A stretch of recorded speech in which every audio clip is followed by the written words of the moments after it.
Hi everyone, my name is Martha. I'm a relationship counselor and clinical sexologist. In this video, I want to talk about my opinion about the starfish and what you can do if you are a starfish.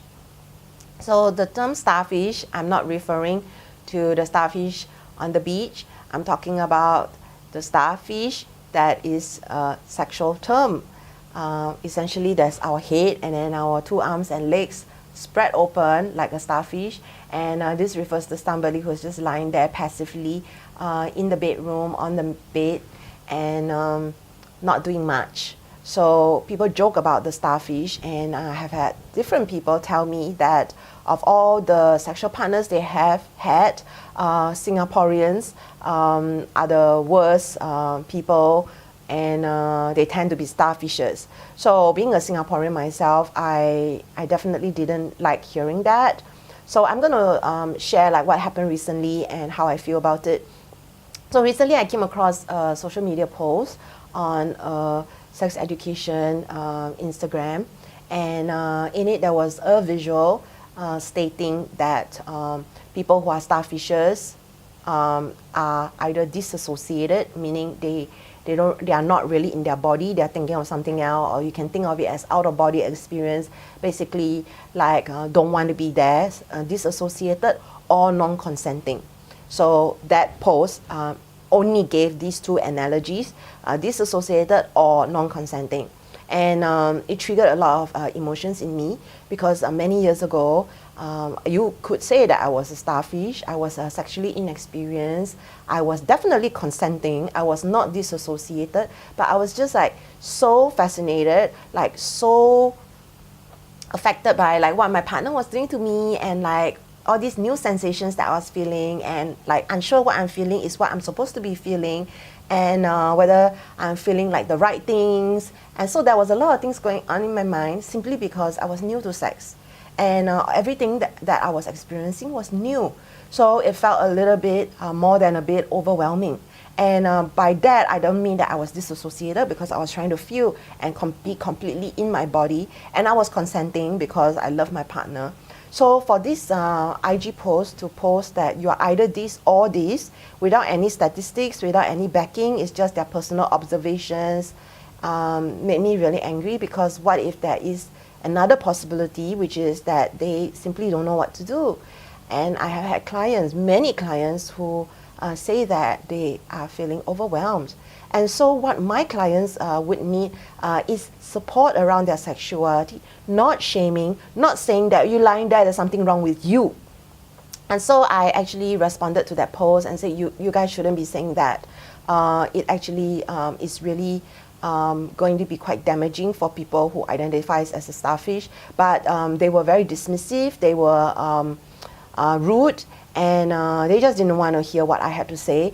And so I just disassociated from them and suggested that they talk to somebody like their supervisor, because they do have a lot of traction, a lot of followers. So this is a problem with a lot of social media posts, because sometimes they are not created by people who are qualified, and sometimes people are putting out information that is just their personal experience and nothing more, and they could do a lot of damage, because they may not occur, it may not occur to them that there may be another reason or another perspective, that they haven't done thorough research, and then the damage that they are causing to people can be tremendous.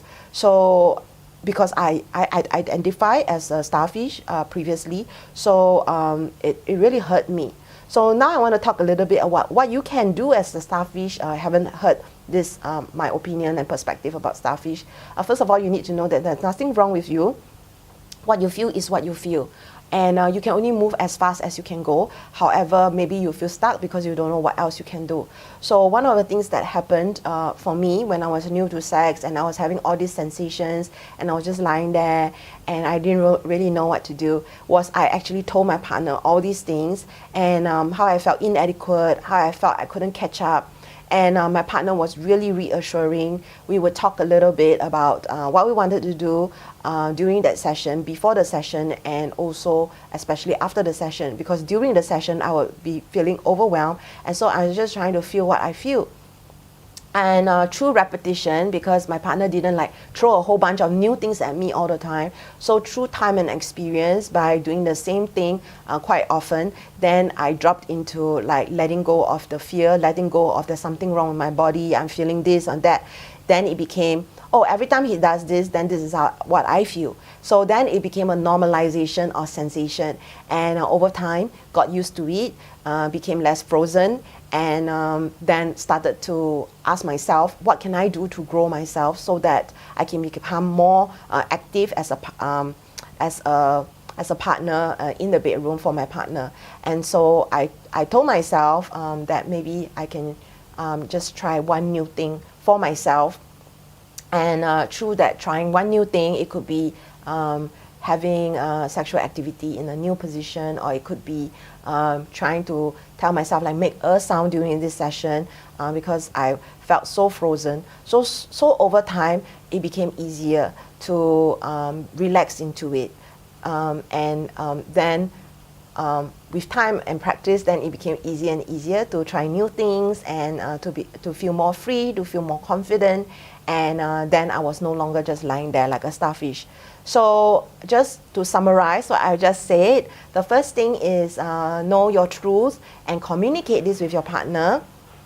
Tell your partner what you feel is what you feel bad about it, and you're doing what you can, and you require their patience to keep doing the same things until you kind of get used to it, and then you don't get overwhelmed, and you start to recognize that when this kind of sensation happens, this is what my body always feels, so you don't feel scared anymore. And then the third thing is try to grow yourself by giving yourself little challenges, and setting an intention, and doing it, so that over time you become more and more confident. And it could be something as simple as, I'm going to make a sound today. It could be today as he's touching me, I'm going to caress him, I'm going to hug him, I'm not just going to lie there. And then slowly it does get easier to develop the confidence to be able to be more participative in the bedroom. So this has been Martha sharing with you my thoughts around starfishes. So I hope you found this video useful. If you like this video, please subscribe, and also leave your comments below about what you think about what I said about starfish.